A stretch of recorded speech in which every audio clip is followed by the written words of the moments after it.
10 ఏళ్ల బీఆర్ఎస్ పాలనలో పాలమూరు జిల్లాకు కేసీఆర్ ఏ ఒక్క మంచి పని చేయలేదన్నారు డీకే అరుణ. రాజోలి బండ రైతులకు ఏం చేశారో చెప్పాలన్నారు డీకే అరుణ.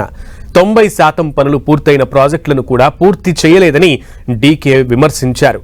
పాలమూరు రంగారెడ్డి ప్రాజెక్టు పూర్తి కాకపోవడానికి కేసీఆరే కారణమన్నారు. ఇప్పుడున్న కాంగ్రెస్ ప్రభుత్వం కూడా బీఆర్ఎస్ ప్రభుత్వ మార్గంలోనే వెళ్తోందని డీకే మండిపడ్డారు.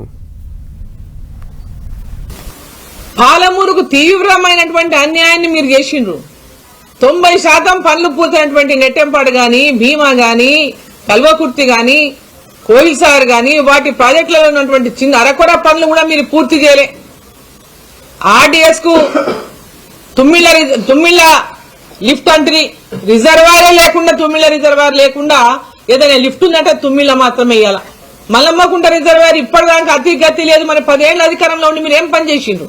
నేను ఆ నాడు మంత్రిగా శంకుస్థాపన చేసిన గట్టు లిఫ్ట్ కు మళ్ళా మీరు వచ్చి శంకుస్థాపన చేస్తుంది.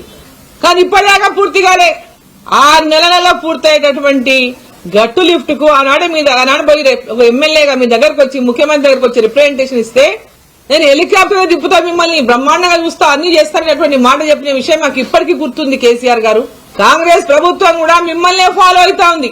పాలమూరు నుంచి ఎన్నికైన ముఖ్యమంత్రి, పాలమూరు గతంలో ఉన్న కేసీఆర్ ముఖ్యమంత్రి అయిపోయా, ఇప్పుడున్న రేవంత్ రెడ్డి ముఖ్యమంత్రి అయిపోయా, కానీ పాలమూరు ప్రజలకు ఒరిగిందేమీ లేదు.